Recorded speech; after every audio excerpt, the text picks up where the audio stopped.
Hello, livestock friends, and welcome to this edition of Before the Bid. This is a podcast dedicated to the livestock sales industry where we go behind the scenes of the operation and speak straight to the sellers. We discuss topics about the important aspects of their operation, location, the people behind the prep work, and talk about some of the animals that will be offered to you, the prospective buyers. Hopefully, you've got your sale catalog close by. You might have to go look through that pile on your desk. But if not, then you're probably like me and driving down the road or busy with chores around the farm. And that's okay too. Wherever you are and whatever you're doing, I hope you enjoy this segment of Before the Bid. I'm your host, Andy Howell.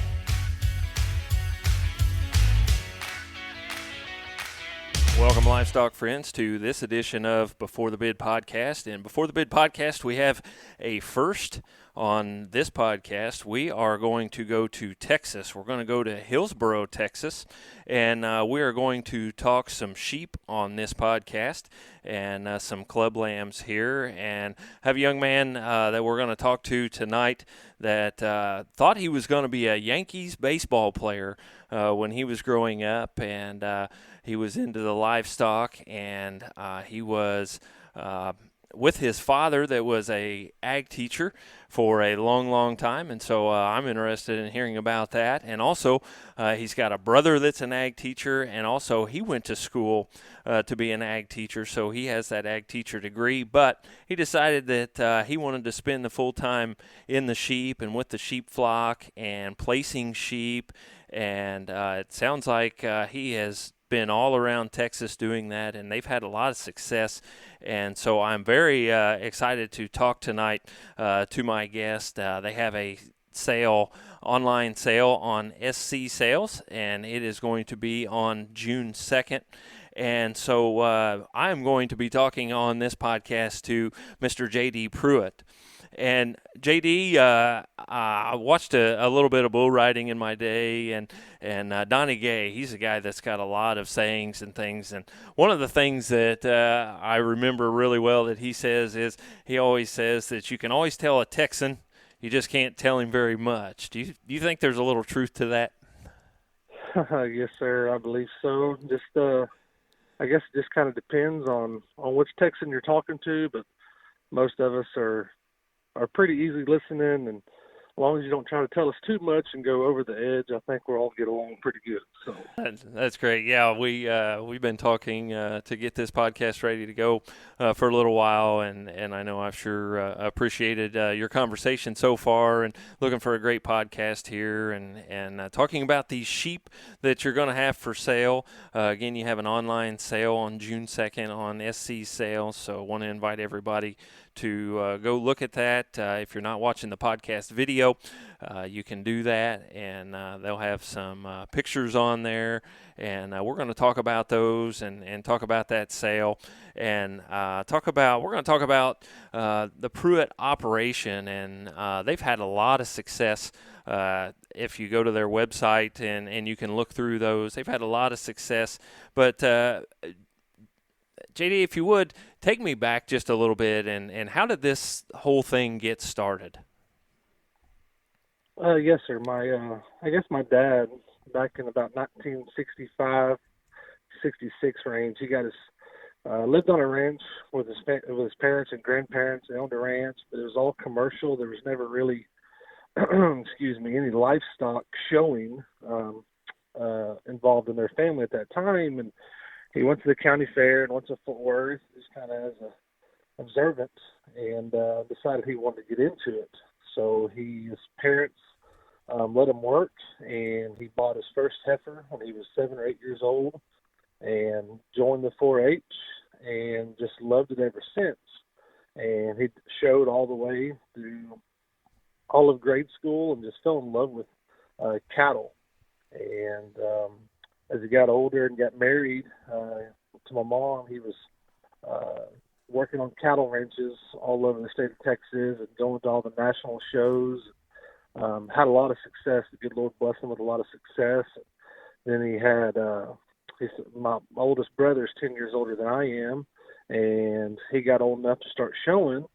And then my sister, and then there's three of us, and he said, okay, I can't afford cattle to be successful, the success that we want with 3 kids and him and my mom being both school teachers. So he said, what's the closest thing to a steer or to a heifer? And in his mind, it was sheep. And we got into the sheep deal, and my brother started showing, and we started off on the bottom just like everybody else. We kind of went and he went and seeked some help, and we kind of fell into it and started having some success and fell in love and haven't looked back. So I guess what I'm trying to say is it all started with my dad wanting to get a show heifer and not knowing anything about it when he was in 3rd grade back in the mid-1960s, and kind of just went from there. We hear quite a few of those stories. It was a 4-H project gone rogue or gone out of hand. So Yes, so sir. it sounds like that's another one of those stories. Yes, sir, for sure. Which is great, and that's the way a lot of them start, and I appreciate how you said how you started, starting on the bottom with most of those, and again, a way a lot of these people start. So you had to work your way up through there. And what are some of the things that you guys did to get better at that project and kind of help lead you a little bit to where you are right now? Yeah, I mean, I believe it all goes back to my dad and just being the competitiveness, having the competitiveness just to wanting to do better every time that we went to a jackpot show or going anywhere. If you're not winning and you see the same people winning and being successful, you start watching them. And we still do that to this day. Whoever is successful year in and year out, they're putting in the work or they're buying the right type of animals. So I think just finding who is successful, even if you're not reach your goal yet, who are some of the people you idolize or some of the showmen or the breeders that you idolize, and you kind of try to pick that apart. It's no different than watching the football teams or baseball teams or athletic teams that are being successful. Everybody tries to imitate that to get to their next step. And I think that was one of the big things that we did was, or my dad did was, okay, we're here on this level now. How do we get to the next level? Who do we watch? Who do we ask for help? Just knowing that you're not just going to jump into this and go be successful right off the bat. Now, there are some people that have been fortunate enough to do that, but everybody starts somewhere, and most of the time you have to start in the middle or at the bottom and then work hard and ask the right questions and meet the right people and surround yourself around the right people to get to there. And I think the biggest thing that probably changed my dad's perspective and is probably one of the main reasons we are where we are today is my dad meeting JD Massey and getting with him and running the roads with him and just learning from him. We believe he is the sheep godfather of the industry, of the clubland industry. That's who we kind of credit all of our success to go back to, as when my dad was running with him and JB was helping my brother. I was too young to be showing at that time, but JB's had tons of success all over the United States. I can't even imagine how many banners he's hung, but just the wisdom that he portrayed on my father and then my father has passed down to me. I would say JB is probably is the biggest influence on us and our operation. And so I think he deserves a lot of credit for that. Right. Well, that's awesome. Yeah, and your dad, being the ag teacher, it wasn't just you guys in the family that he was helping. Right. Yeah. No. So he started off being a coach. He was a coach for 4 or 5 years. He ran cattle ranches and decided he wanted a little bit more stability for his family, and so he became a coach. And he was a coach for I don't know how many years, but 4 or 5 plus. And then my brother was starting to get in high school. My dad didn't want to coach my brother, so he became an ag teacher. We were still showing at that time when he wasn't an ag teacher, but then he became an ag teacher. And then so he started buying animals for all of the kids, for all of his chapter kids in Waxahachie, Texas, and also in Midlothian. And that's where we credit a lot to ourselves. And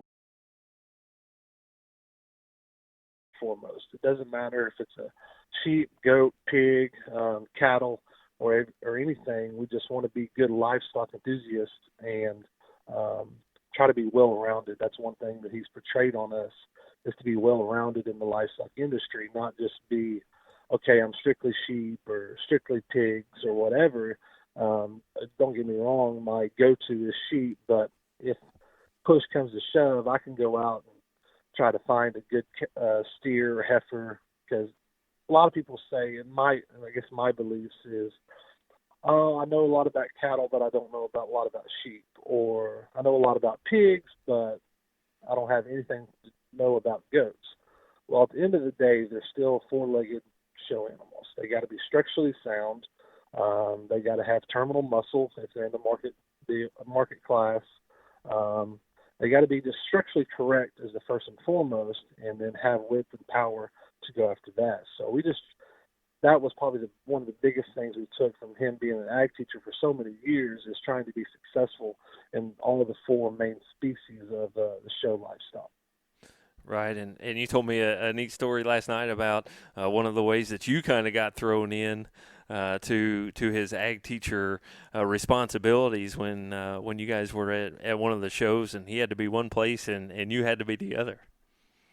Yes, sir. Yeah. So I was in junior high.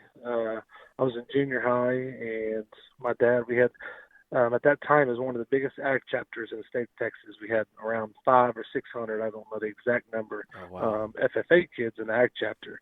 And so it'd be nothing for us to go, or my dad to take a group to Houston from Midlothian or Waxahachie and have 15 sheep and 15 head of cattle at the same time. Well, if you've ever been to the Houston Livestock Show, from one side of the barn to the other is, I don't know, it's over at half a mile. And so the steers would be on one side and sheep would be on the other. And, of course, our luck, they'd be the farthest you could get from one another. So he would get us there, and he would have all the kids lined out. And then come show day, it would be hard for him to go back and forth. Mm-hmm. So what he did, which really got my love for getting sheep ready and wanting to raise sheep and fit them and all that good stuff, is he just told me, he said, son, I gotta go over here and get these steers ready. You're gonna have to stay here and get these sheep ready. Well, of course, a lot of the parents were kind of like, man, this is a 12-year-old, 13-year-old boy that's about to get my sheep ready for the Houston Livestock Show and Rodeo. That's the Super Bowl, right, in Texas. Right, not just a little podunk deal. It's a Super Bowl, as you said. Yeah. Yeah, there's over probably 75 or 80 in the class. And, of course, there was other ag teachers there helping, but he knew that I could do it. Of course, I was a little scared, but you jump in head first. Luckily, 12 or 13 years old, I was soaking in everything that I could from everybody around me and watching who was being successful. Man, I was getting them lambs ready and goats ready, and we'd go in there and we won a class and have a third and get a lot in the sale, which really just gave myself a lot of confidence to be able to do this. And I think that's where my true love, when it first happened, was doing that, and him instilling that trust and that hard work ethic in me to start doing that at such a young age. Was that about the same time you decided that maybe the Yankees thing wasn't in the bill for you, and maybe you better just stick with the livestock? Yeah, I'm still a diehard Yankees fan to this day, but I thought I was going to be a pitcher for the Yankees and play football for the Cowboys, and I grew faster and matured faster than everybody else, my classmates, and we kind of got in high school. Everybody caught up, and I was like, man, I wish I could, but I think I'll have a better living trying to raise and sell sheep and fight that minor league system for that long. So, yeah, it was a tough reality, but it was a good reality. So. Right. Well, shoot, you picked two teams that were right next door to each other with the Yankees and the Cowboys, and I know. I don't know how you couldn't have made that work out. Yes, sir. I promise. Well, that's great. That's really neat, and yeah, decided that livestock is where you needed to be, and so now you told me last night, and I could tell, with ag teachers and things, that they like young people, and you grew up. Of course, helping your dad doing that, and then you went uh, to school to become an ag teacher. And tell us a little bit about your desire to help these young people, and what it is that you do now for the young people. It sounds like all over the nation, and especially all over Texas right there. Yes, sir. Yeah. So I guess one of my biggest attributes that I have, my family's given me is just wanting to help other people. I'm a giver. I just want to help kids try to reach their goals. And after you get a taste of helping somebody and helping them achieve, it doesn't matter if it's make the sale at the county fair or maybe get their first belt buckle. Some of my greatest achievements that are small that I'll always remember is some of these families that have tried and tried so hard to win their first belt buckle. And when they win their first belt buckle, it's it's it's amazing how much gratitude that I receive and how good that makes me feel to be able to help somebody reach a goal just as small as that. That sometimes the bigger families and even myself, sometimes we take that for granted because there's so many families out there that have worked their tail off and put in all the hours that everybody else does. They just have had maybe not the um, right guidance or have just had bad luck. And how many families out there try just to even win a buckle or to make the sale at their county fair. So that was one thing that's always stuck to me and how much I've loved it. And I went to school at Tarleton State to become an ag teacher, and I was there the whole time. My grandpa was a school teacher. My parents were both school teachers. My brother's a school teacher. My sister has her education degree, and that's kind of all I've ever known. But my dream and my goal was to raise livestock and try to build our own name and build our own brand. And I'll never forget one day at school, me and my fiance, we were talking about it and we were praying about it. And I just said, I got to call my dad and tell him, hey, this is not what I want to do. And that was one of the scariest and most realest moments that I can remember. And I called him and I told him, and he said, well, son, just get your ag degree. Um, get your ag degree so that way you always have it for a backup, and chase your goals. And so that's what I've done.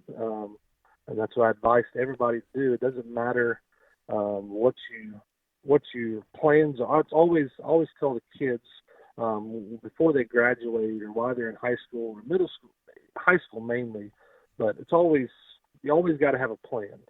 Same thing my dad told me. You always have to have a plan. It's okay for that plan to change, but if you don't have a plan or you don't have something you're striving for, then you're standing still. You're not moving forward. And my mindset on that was, I'm still going to help kids. That's my main love, is helping the kids and helping families reach their goals. And I can do that, the same thing by working for myself and building our brand instead of being an ag teacher. And I can actually do it more and reach a lot more kids across different counties and different states. And so that's kind of where I made my mind up, and haven't looked back since. The good Lord's blessed me and been able to provide for my family and to have some success with it. Right, help young people not have to worry about lesson plans and standards Yes, and sir. all of that stuff, right? Yeah. I talk to my brother every day, and he's an ag teacher in Midlothian, Texas, and uh, there's a lot of things that, man, you know what? I wish I could go to the classroom every day, and then I hear some of the stuff he has to go through and the lesson plans and the days. So it has its pros and cons, but right now I'm very happy with the plan that I've chose. Right, and that's one of the things that really hit me when we started talking is about the ag teacher background. For listeners that may not know, I'm an ag teacher myself, and so I've got a little bit of insight. And JD, I got to tell you, I'm a little bit jealous that you get to do what you do, and some of us are still in the classroom. So, but it's a great way to help young people, and Yep. yeah, I'm excited that you went for that, and you have that, and but you're doing it successfully without that, like I said, without all the standards and lesson plans and things like that. So where all, I guess, around Texas, but you kind of expand out of that, helping these young people, and you travel quite a few miles helping these young people. If you would tell us a few things about that, and maybe where you go with some of these young people. Yes, sir. So to start that off, I bought a brand new pickup in 2019. It'll be, I guess it'll be 2 years. I have it come December. I guess I bought it in 2018, right before 2019 year. And so less than 2 years, I already have 85,000 miles on my pickup. So I do Wow. plenty of traveling and plenty of driving. Um, but I guess kind of the stuff that I do is, of course, we raise club lambs, and then I have families that contact me, and they'll see me at a show and come and ask and what I do, or they see our team, because the way I do things in our group, the families that I help, is we always try to be together. We set us a compound up together, because the two biggest things that I take from high school is being in the baseball locker room and then going to the livestock show with all my friends. Hmm. It's no, for me growing up, and I think for a lot of kids, it's not really fun if you go out to seek help and then it's you and your family pinned over by your pen, and then I just come over and go to your pen, then I go to somewhere else, and so on and so forth. And it's been really neat having these families all over Texas, and then we get to a show and we get together and we set us a big compound up. The parents, it's crazy how much the parents enjoy it. They're meeting new people, meeting lifelong friends that way, and the kids just love it because they might not be in the clique or whatnot in their FFA chapter or 4-H club, but they meet and have new friends inside of our group when we go to a stock show. But when families contact me, they see that and they say, "Hey, how can I be a part?" And I say, "Okay, here's what I do." I always tell families starting off, I'm going to give you as much help as you want. I'm never going to say, "Hey, it's my way or the highway," because there's 1,000 different ways to get to the correct way. I know it works for my family and what we've been successful with. I'm always willing to learn new things. But you call me. It doesn't matter if you're in Louisiana or San Antonio or the Panhandle. You reach out to me. We work out an agreement that's fair for both of us. And it's like some families that I have that are close by, I might check on once every 2 weeks. Families that are in Arkansas or in West Texas, I might check once a month in person. But I usually see videos or pictures on these animals about once every week or once every 2 weeks. And so a lot of it is over the phone or over technology, Hmm. which has been a huge blessing for that. But so just trying to help families, and I always ask them at the beginning of the year, what is your goals? What are you trying to pursue? And we're going to try everything we can do to reach them goals. It doesn't matter if you have an unlimited budget or if you have a minimum budget. I will try to do you the best I can, and always be honest with you, and we'll try to go to achieve them goals. And you're not going to achieve them right off the bat, and got to be realistic. Hmm. But I do a lot of traveling, checking on animals. What can we do better on showmanship? What can we do better on feeding or exercising or working leg wool, or just the little things. The little things add up to the big things at the end. That's what most people lose track of, is how much the small details matter.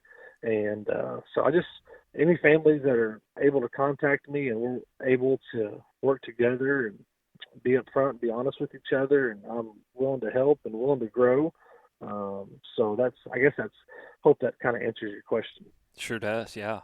Yeah. I just wanted to add a little bit. One of the things that I picked up on one of those teams is perfection is merely all the little things done right. Yes, sir. And so helping those young people learn all of those little things, I think is great. And I wanted to ask just a little bit. There's probably some things when you get those people all over the country. And you're working with all those other people all over the country, and they come together. There's probably a lot of things. Yes, you are helping them, but there's probably a lot of things that you pick up at the same time that helps you help everybody else. Oh yeah, for sure. There's no doubt about that. Um, my I always go back to my dad. My dad's always told me, as soon as you think you have everything figured out, that's when you lose. Right. The livestock, I guess, is probably more than anything in this world is always changing. The sheep that we showed 10 years ago, they're just the livestock that we showed 10 years ago has can't even compare to the livestock we have. And I was talking to some of my showmen the other day. I said, "Can you imagine when y'all get older and get married and y'all have kids? Can y'all imagine what are y'all going to be showing?" And they said, "Oh, we're going to be like these." I said, "I promise you, it's not. Just because it's so evolutional and everything changes. And I'm always, when I have new families and even families that have been showing for a while that contact me and say, okay, hey, we've been thinking about it. We kind of want to join up and we kind of want your help." And I go to their barn or I go to their house. You know what? I've never seen something like this. I've never seen you work their legs this way, or that really works. Or, man, okay, you treadmill for how long, or you walk for how long? So I'm always picking up, and like you said, that's a huge blessing for somebody, is just meeting new people and finding out new ideas and stuff what's worked for them. Or, hey, let's try this. I tried that a couple of years ago and I didn't really have too much success with it. Okay, well, that makes sense, and kind of go from there. But it's a huge blessing having all the different parents and different kids across the state of Texas and a little bit outside of the state of Texas for new ideas, because I'm always willing to learn and to better myself in this industry. Right. Yeah, it's something that you said about how those animals will be in 10 or 15 or 20 years. And man, as competitive as these animals are, and as I like to say, as scary good as these animals Yeah. have to be now, can you imagine in 10 or 15 years? No, I was looking. I can't even fathom, because I was looking at some old pictures and some videos my grandpa filmed when we were at the Houston Livestock Show. I want to believe I wasn't old enough to show, but my brother and sister were showing, and I want to say I was probably 4 or 5 years old, so it was probably right around 1998, 1999, and the animals that were being showed in the show ring, we sat back in the family and we just kind of laughed and say, "Man, these right here, like y'all thought were the real deal, and y'all thought these are the big dogs, And you go back and look at old National Western pictures and Louisville pictures, and those sheep those days can't compare with these nowadays. And I don't know how far we can keep going to make these animals look any better, but it's going to change. So it's going to be very interesting to watch when my daughter is almost 2 years. She'll be 2 years old in November. How much it's going to change in 7 years until she starts showing. It's going to be interesting. It's going to be fun to watch.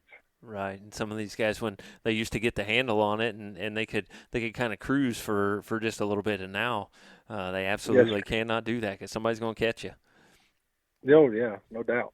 I want to pick your brain just a second, and we didn't even talk about this at all, but I want to pick your brain talking about this subject. What do you think about what are some of your thoughts in the next 5 or 10 years? Where do these livestock need to be to really be competitive? You know, I guess it's funny, because when I go to the national shows that everybody can show at, like the Kansas City and Louisville and Phoenix and Denver, um, how much different, and at the same time, they are to ours here in Texas. Hmm. So I really don't know. I guess what we always try to do is try to stay in the middle and kind of go from there. But like going forward, it's amazing in the last 5 years how important leg wool is, Hmm. Right. and it's crazy to believe, and I'll be the first one to admit I love it, and it's amazing how many hours it adds being in the barn, taken away from showmanship and exercise that you have to work these lamb's legs like you do cattle. But I would say going forward, is the main thing I don't ever want to lose sight of is structural correctness. I think for a couple of years, probably 7 or 8 years ago, we were getting these animals too thick and too muscularity, and they were not sound enough on their feet and legs. I kind of like where we are now. You still have to have shape and you still have to be terminal, but you got to be structurally correct. And that's one thing when I judge or when I have a chance to judge is structural correctness and good in their lines and still being round in their rib cage. That's some of the few things I don't want to ever see us lose as a livestock industry. But where we go forward, I really don't know. I guess it's going to be. I guess the way you're going to find that out is when some person judges a big stock show and shocks everybody and goes against what everybody else is doing, and people like it and start trying to make that happen and follow that trend. But the main thing is just not losing our structural correctness and our silhouette design of these animals. That's the main thing I hope we keep. Right. Right, and I guess one of my thoughts is that there's so much, the classes are so much deeper. Yes, sir. You can have a really good you can go to the show with a really good lamb or whatever it might be, and you're like, hey, you know what, I'm going to be all right, and this is going to be all right, and there is so many in there that are so good Yeah, it was. that you can It come was out pretty like, disappointed. yeah. Me and a guy were talking. A very well-known guy down here in Texas. We were talking, and you go to the Houston Livestock Show or San Antonio, it doesn't matter, State Fair. You of course you see where you break in your class, and you go look at your class and you go through and look at all the names and see the big dogs that everybody knows, and you're like, okay, there's 5 in here that I got to compete against that I know they'll be good ones. Mm-hmm. And then next thing you do, you look up and you might be sitting 10th, and you have no idea who these other 4 or 5 feeders are that could possibly win the show or win the class. So the top level of animals or top set of lambs are always going to be phenomenal. But what's changed, like you said, is the placing animals from 10th to 18th, how good those are, how much they've progressed, and how many good feeders and good breeders are out there nowadays. It's you got to have a lot of luck in this game. You got to work hard and have a lot of luck, because this is no easy task. Right, and some of those guys that have become good feeders may have came out of the Pruitt camp. You think? Yeah, we've been very blessed and have had some good families and some good feeders, and so we take a lot of pride in that. We've been very blessed with that and having good families that work hard and do the stuff that needs to be done, the exercise and all the little things that we've talked about. So we've been very blessed in that aspect. And it's paid off for you guys. If you go to the website and you guys have a list of winners on that thing that go a long way. If you would take a minute, kind of tell us about some of those winners that you guys have had, and whether you've placed them or whether you've raised them, or some of those, if you would, pick out some of those top ones that come to mind. Yes, sir. So I guess when we were starting off back when I was in junior high, we were just trying to raise sellable sheep to pay the feed bill, which we're still trying to do to this day, as high as everything is. But we were just trying to sell good quality sheep to go to county fairs and to be successful. I'm looking at our website right now, and it goes back to 2015, where we won a couple of county fairs there and got one in at San Antonio. And going through and we started off at the county level just like everybody else did, and then we started having some more success. And my dad's had a lot of success going back in his time, but for me is when I got serious about this right after high school. We just started working hard, and every time you can get one in to sell at a major in Texas is a huge accomplishment. People take that for granted. You could win the State Fair Texas one day, and then 4 or 5 months later go to San Antonio and get the gate. So every time you can get up that red dot on the middle of the back of that lamb and go in there and make the sale is a huge accomplishment. So then we started racking up more sale holes at the majors, and then that's when we started getting some attention. And then we finally won a class at San Antonio with a young lady from Granbury. Won a class there, and I was okay. Now let's take the next step. And so last year would be the first year that we actually won a class at every Texas major. We had a class winner at State Fair, Texas, and then we had a class winner at San Angelo, which went on to be reserve grand overall, which is the first time that we got to soak in that big prize of getting a piece of a Texas major. That was a huge blessing. The Conley twins had that. Was a sheep that was raised by Valentine Club Lambs in Fluvanna, Texas, that who we've bought a buck from this year, and we're looking forward to the future with the Valentine family. And then San Antonio, we had a class winner, then a reserve heavyweight division, and then Houston was one that was always one that's always going to stick with us because that's when the Corona and everything took place right then and there. But we won a class in the final crosses with a lamb raised by Pruitt Livestock, and then one of my senior girls that just graduated this past week. Riley Gratton, I've been with her since she was in third grade when she just started, and she actually won the heavyweight class with one that sold on our online sale last year, which was one that was out of her first show year. So that was kind of a full circle moment. Her first show year that she won her first buckle with produced her lamb that she finally won, Crooked H, or bow-legged H is what we call it, trophy. So it was kind of a full circle deal. So this last year was one of the by far the best years that we ever had in our company, is by raising livestock and also buying and selling livestock. So it was a tremendous year, and we were very blessed to have that, and numerous county fair winners on the sheep side and the goat side. So it was a great year, and it was a lot of hard work. It was a lot of long nights and sleeping in the trailers and sleeping in the barns. But I believe as long as you keep your head down and keep your faith right, the good things are going to come. And so it was a good year of big wins. We had reserve Hampshire ewe at San Antonio on the breeding side. We had third overall at San Angelo with one we raised. So it was a great year. A lot of families, that the first time to make sale at a major, that happened. And sometimes those are just important and just as fun as the banners and the big ones. So it was a great year for our group and for all of our families, and we're hoping we can halfway repeat it this year and just keep the ball rolling and have some more success.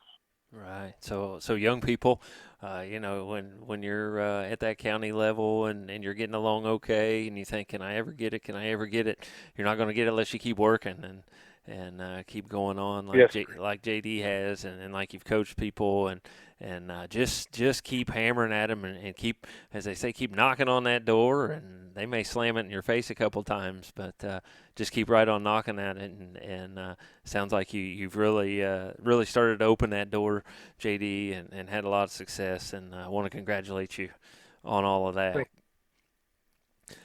Tell us, you talk about placing some, and you've got some things at home, and you mentioned just a minute ago about a lamb, a buck that you own with somebody. If you would, tell us a little bit about those that you guys have. If you go to your website, you guys have a few of those that you're using and things, and that'll kind of lead us into some of these lambs. You've got some lambs out of some of these guys that are in this online sale. Yes, sir. So some of the bucks that we bred to this year, our first January group that we sold privately treaty was out of Strictly Business, which is from Greg Beatty and Beatty Club Lambs out of Pennsylvania. He doesn't need any introduction. He's one we consider that's on top of the game right now. Those lambs did a tremendous job for us, and that buck did, and the lambs sold really well, and we're excited to see those in the future. But for these 8 lambs that we're going to have on this online sale, the lot 1 lamb, he'd be the only lamb that's sired by Wicked. The buck's name is Wicked. He's the only one in the sale sired by him. but he's a joint custody son that we bought from Al Schmieke 2 years ago, which is a joint custody was a kind of a trendsetter in the industry years ago, and he bought him from Brian Johnson out of Oklahoma. He also needs no introduction, but he's done a really well job. Wicked is one that is really cracked open the center portion of his body. It throws him extremely terminal in their muscle. Was still a great look to him. Hard handling. He kind of combines the old school with some of the new school. He's done a great job for us. The majority of the lambs that will be on our sale will be out of a buck called Out There. Out There was a buck lamb that we bought from Colby Birch out of Nebraska, which Out There was out of Freebird, which Freebird was owned by Pruitt Livestock in Iowa. That we have a lot of our U-base and a lot of our stuff goes back to Pruitt. Great family and great people that we've worked with. And Out There is a Freebird son, which Freebird and Pruitt and Colby Birch swapped some semen, and he raised a buck out of Freebird called Out There, and he put him on an online sale. And I was in college at Tarleton in Stephenville, Texas, and my dad called me and said, "Hey, what do you think about this buck?" And we looked at the pictures on him, and I said, "Man, that thing looks good." And he said, "What do you think?" I said, we're kind of eerie. We can't just hop in the truck and be in Nebraska in the morning by the time to sell." And I said, "Man, let's just do it. Let's go for it, and we'll hope we do right." And Colby said he was good, and we trusted him. And luckily, I went up there on my trip up north in Indiana and to Mir 10, and I went by there and I said, "Hey, Colby, I got that buck lamb bought. I'd like to see him." He set him up, and I just was like, "Whoa." I said, the first thing that came to mind was that guy's Out There. Mm-hmm. He was just impressive and wild looking, and that's how he came up with the name Out There. But Out There, for our group and for our family, Out There has done a tremendous job. This will be his third lamb crop. His first lamb crop, we didn't breed many ewes to him, and we sold one on our online sale, our first online sale, which was 2 years ago. And it was a ewe lamb. She won a lot of stuff. She was reserved at the Heart of Texas, which is a big jackpot. Reserved it both days, and then she went to the Fall Classic and reserved the Fall Classic. She went on to San Antonio and become second behind the Reserve Grand and the Weather Dam Show at San Antonio. Can't tell you how many jackpots she was Grand to Reserve at. And that was what really got us started on the map, and people started to look at the ones we raised. And then last year, the Lot 1 lamb on our sale went down to the Valley in South Texas, won numerous jackpots, won a class at the Rio Grande Valley Fair. He was an Out There. The Lot 2 sheep on our sale last year was an Out There as well. He was Grand at Collin County. His twin sister is one that a family showed. She was the one that was third overall at San Angelo in the U show and the Weather Dam show. Both of those were Out Theres. And then the Lot 3, of course, was an Out There as well, and he won the heavyweight class at Houston. So not having a big group of numbers of ewes, we only ran about 100 ewes, but Out There just has done a tremendous job on our small set and gone out to the big shows and to be successful. So he's kind of our bread and butter, one that makes him just structurally correct, extremely big-footed, extremely shaggy, eye-appealing with enough muscle. He's one that is going to stay with us for a while, and it doesn't matter if he becomes a pet because he's one that just always is with the trend and always does a good job and makes him wild-looking, kind of makes him Out There. And then there'll be 2 lambs that'll be on our sale, which is out of a buck we call Coming At You. Coming At You is an Out There son that we raised last year that Al and Candy Schmieke bought half interest of. They were going to try to breed him early, but he didn't get big enough because he was a March born. But he's an Out There back on a Miller ewe from Seagraves, Texas, Miller Hampshires that we bought at Sedalia 3 years ago, I believe. He's a buck that just looks phenomenal. We don't have him pictured on the website yet with everything going on, but he's extremely muscled up, extremely terminal in his shape, and the baby's only got about all six ewes stuck to him this year.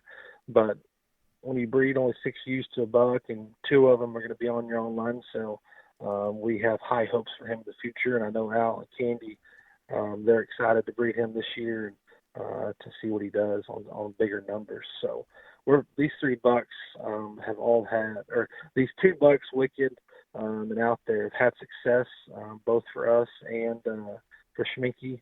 And then Out There has done a great job, and Toby Birch actually leased them this year and sold some extremely high dollar ewes out of them. And hopefully the world gets back in order and these babies can get out there and start getting shown to see some success, hopefully.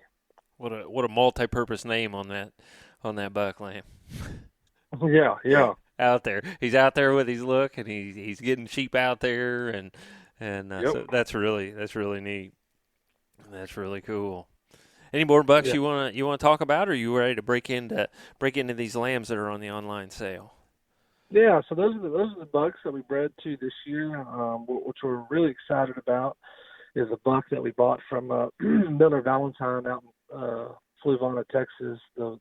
We bought a buck from him, half interest in a buck this year from him. That was one that when I saw him in person, I just called Dad and I said, "Hey, we gotta buy him. We gotta figure it out. I don't know what we're going to have to do, but we're going to have to buy this buck," which he's a Joyride son, which Joyride was a road rage from Hobbs. We have high hopes for this buck, and we're so excited for the future to get this guy's babies on the ground. He's only a March born, but hopefully we can push him and get him big enough for our AI for March babies this next year. But he's one that I think can be a game changer, be one that is known all over the country. He is the shaggiest sheep I've ever seen, with a big foot, and round bodied and tall fronted. He's a freak, as I would like to say. We're extremely excited for that partnership, and extremely excited to breed, to outcross a little bit and put that guy back on some of our Wicked ewe lambs and Out Theirs. And I think it's going to be a neat cross, and we're looking forward to next year with that guy. And then we kept a Strictly Business son out of our January group. We're going to call him Doing Business out of Strictly Business. He's a Strictly Business back on a Republic Mercy ewe that we bought from Miller Hampshires. He's one that is the most cracked open in the center portion of his body, and wide at the ground, and big-footed. We'll breed to him this next year, so it's going to be intriguing. We're going to be excited to kind of bring in some of these younger bucks and kind of line breed some stuff and get some stuff in order. And we're jumping in, and we're ready to take this thing off and ready to see what the future holds. So we're excited. Right, had so much success this year. Just keep that foot on the gas with these Yes, guys. Sir. Good deal. That's great. Yeah, just keep going. Yes, sir. You ready to get into these lambs? Yes, sir. I am ready. All right. You've got the online sale on June 2nd. It's on SC Sales. And so I want everybody to go down there and go to Pruitt. And if you're watching the podcast video here, I'll flash these lambs up here as JD talks about them. And you sent me the pictures. And, man, I'm excited to hear what you have to say about this set of lambs, because they really are cool. Yes, sir. Well, this one that we're starting off with, lot 1, this one is a Wicked. This is the only Wicked in the sale. This one we just flat dig. This silver sheep, I think, is one that has all the correct pieces. He is extremely shallow in the center portion, in his front rib. He's green. He's the 1st of April, but he's one that just puts all the good things together. He's the one that I think that has the potential to go win something. When I'm judging a show, or you hear some of the judges, breeders that judge, these are the kind that are hard to make. He's extremely big-footed. He's got heat wave hair for legs for the cattle people that are listening. Yep. With a big forearm, He's long-necked. He's correcting his shoulders. He just has the look at me now look. And when you get behind him, he has a big pin set. He's big loin, cracked open over his shoulders. One that we just see a lot of future in and a lot of potential in. It doesn't matter if you're in Oklahoma and you're looking for a natural. I think he's silver and dark enough to go run as a natural. Or if you just want one in Texas that's silver that will stand out. I think the blue and the silver and the black, I think that's not an issue now. If you got a good one, it makes them stand out and makes you go to the top if you got a good one. And I think this one hits all the pieces. If you like one that's up and out and wild looking, I think he'll just get better as the days go on. And it's always nice to have that little extra advantage if you can Yes, sir. if you can get it and get him to look at him. Yes, sir. So that's lot 1. Lot 2 lamb. Lot 2 is an out there back on a fat lip ewe. So lot 2 is one that is a full sib to the reserve, to a ewe lamb that we took to the black and white last year. She was reserve crossbred there at that show and sale. Al and Candy Schminke bought her, and I talked to Al, I guess it was a couple of weeks ago, and she lambed and had twin ewe lambs on her, and both of them are going to be keeper ewe lambs for him, he said. But this lamb, I think, is just extremely good in his pattern. He's one that is level down his top line. He's real big and robust in his rib, stands on a good foot and leg, and where you really like to see this guy and you really get all in on him is when you get to the behind view. One that already has a ditch going down his back. He's already got some lower stifle. When you get behind him is where you really like him. One that's a power sheep but still has a lot of look to him. I see this guy working down the road. This is one he's going to hit every guy. Every guy might not just flat love him, but everyone will appreciate him. These are the kind I always say that you get beat by at the end. This one's just extremely good looking, round bodied, cracked open, has some turn to his lower stifle. This one I think has a lot of future and a lot of goodness to him. Another really, really, really good lamb as I sit here and look at him. Yeah, really appreciate him. Lot 3, the reason I put this sheep lot 3, because he's identical in his type and kind as the lot 3 last year that we had that went on to win heavyweight at Houston. So I said, you know what, we might want to keep one looks like that in the same lot. So hopefully we get some good karma for that. But this one is extremely wild. He is deep flanked. You can't make one's underline, I don't think, any better than that. One that's tucked up his chest floor and carries a lower flank to him. One that right now is not crazy in his shape. He's a little bit further behind. He's a little bit greener.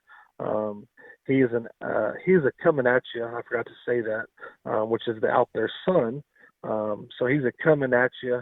One of the first babies that we've had out of him, and we just love everything about him. One that's tall shouldered. He runs uphill. He's very smooth down his back and smooth in his lines. When you watch this guy walk around, he's high-headed. He just looks like a show sheep. And I think this one, like I said about our young gun sheep, I think you take this one home in 30 days, I think you're going to be calling me and saying, hey, I think this one's a real deal. I think we did real good. I know he's a little greener, but this one has all the right pieces to be a big-time sheep. So that's one I like a great deal for somebody that wants to go be competitive and to try to go win something. Right. Yeah. Absolutely agree. What a good one there. And this lot 4, the black lamb. He really caught my eye. He's really cool. Yes, sir. Yeah. So we don't have very many black lambs, but when you have one like this, you gotta put them on the sale. So this will be an out there back on a blindside view from Droppert out of Iowa. So this is a kind of the mama's a Droppert, and then the dad out there goes back to Droppert. So this is kind of a double-bred Droppert sheep here. One that, man, if I was in Oklahoma and I was trying to go chase a natural, I think you need to look here. This one is real dark. He is extremely big-footed, probably the biggest footed sheep that we have in the sale. His ears are extremely furry, fluffy, whatever you want to call him. He looks like a poodle. He's got so much substance in his structure, in his bone, and his legs, and his leg hair. One that I think he's been one of my favorites for a long time. I think this one is extremely big in his hip. Of course, he's got the right lines. He's got the right look. When you get behind him, he's got a huge, big old flat square loin in him.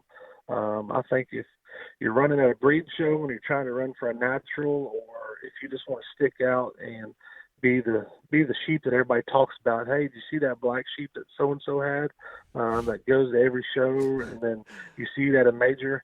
This one's going to leave a good impression, and you're going to stick out. And I think this one's really cool and has a very bright future. He's been one of my favorites in this sale for a long time. Yeah, he's going to be the black sheep that, we saw him. They're going to know where they saw him, and when he shows up and walks in, oh, there's the black lamb. Yes, sir. Yeah, this one. If you have a white sheep and you're going to be successful a lot, people say, "Is it that same one?" I think it's that same one. Right. They're going to remember this one. You go out and you have some success, this one is going to be the talk of the barn, and people are going to see you with them, and they're going to know exactly which one that one is every time. They're going to know it. I wonder if that black sheep's going to show up this week. Yeah.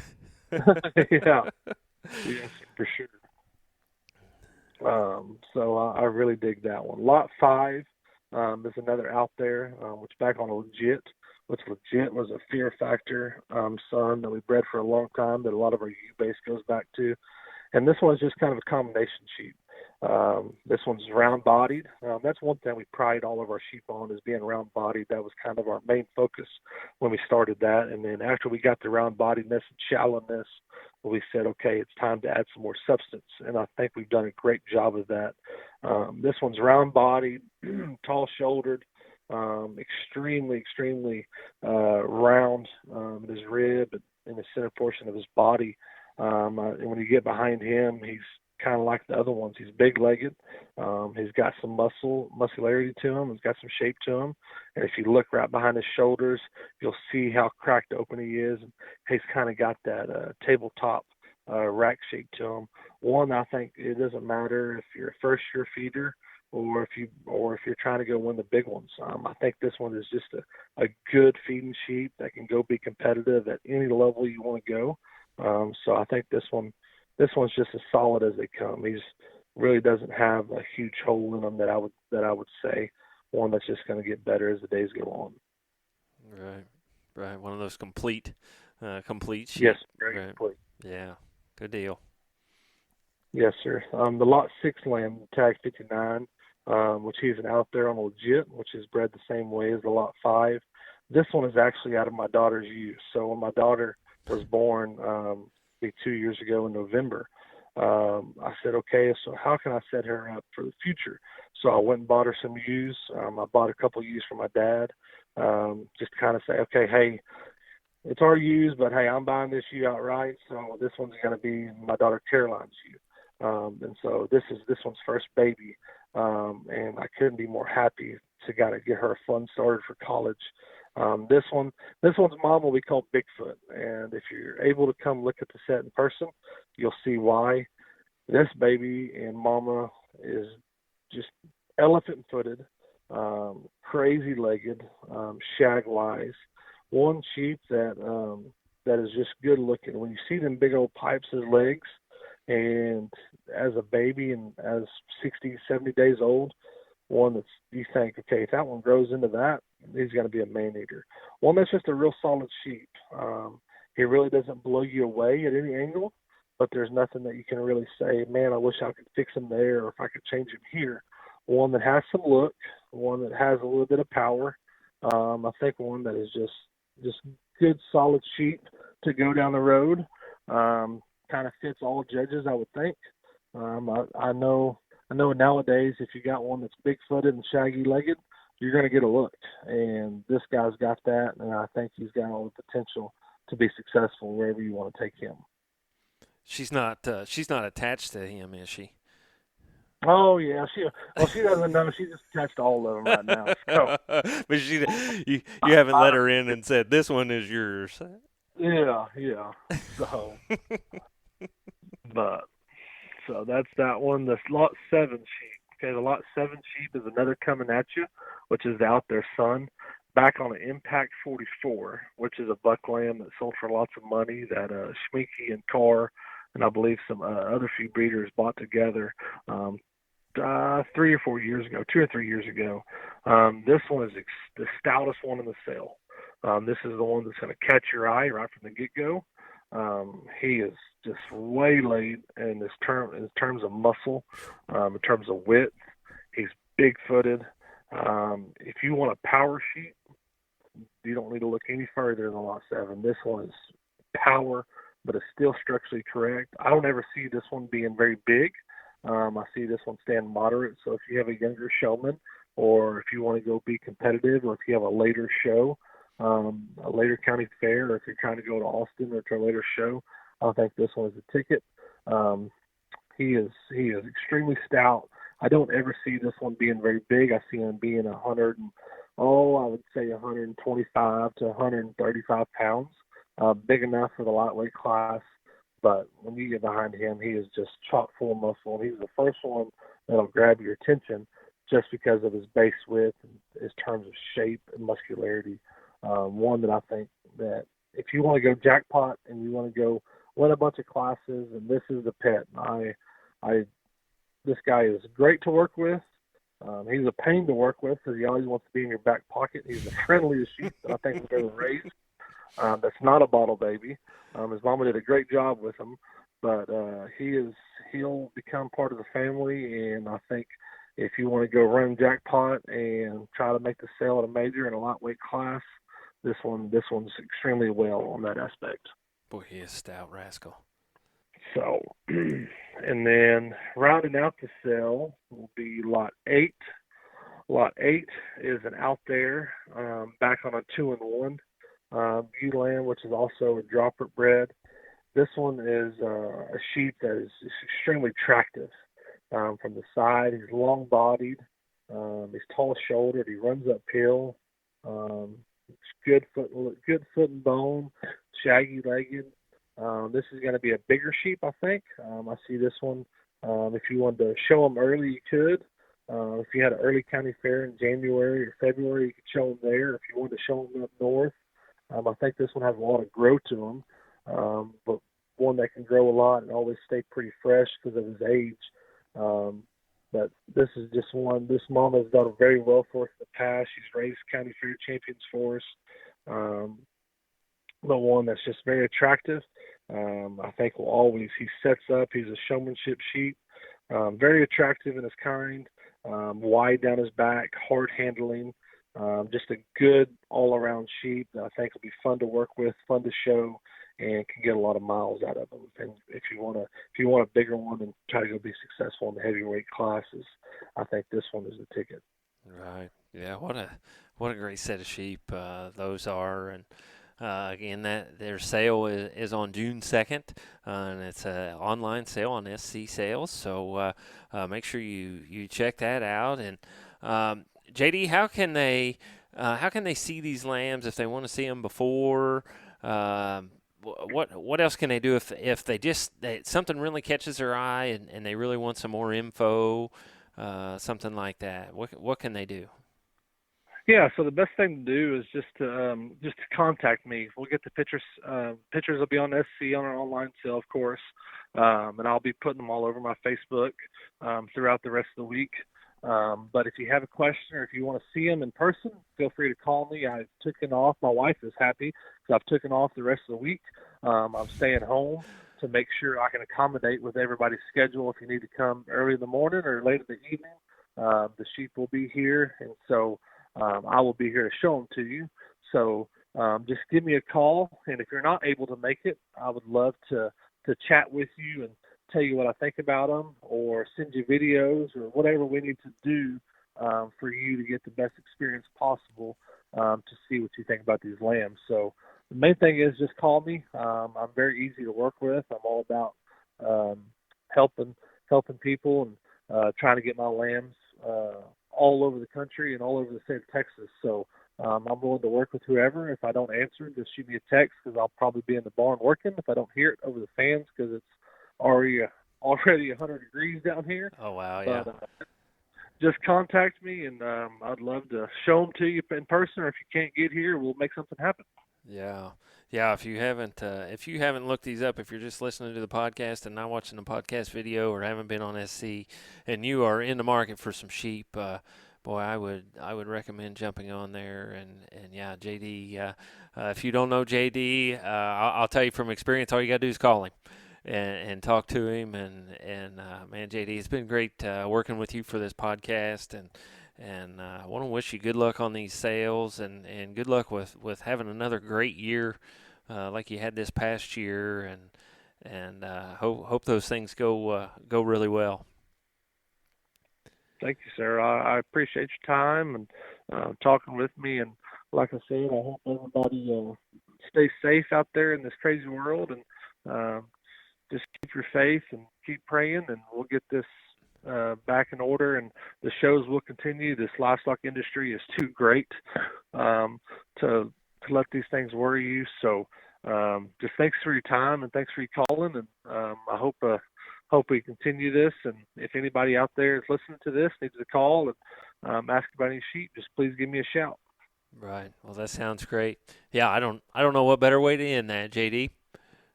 Yes, sir. I appreciate that. I appreciate it very much. And again, get a hold of JD Pruitt. Again, June 2nd, SC Online Sales. And we want to thank you for taking the time to listen to another edition of Before the Bid podcast. Thank you for tuning in to this edition of Before the Bid. For more information and to learn more about upcoming podcasts and sales, visit us at beforethebid.podbean.com or Facebook, Twitter, YouTube, and Instagram pages. For information on being a guest on Before the Bid, please email us at beforethebid@gmail.com or one of our social media pages. Remember, that's beforethebid@gmail.com. Happy sales to you, and we will talk to you next time on Before the Bid.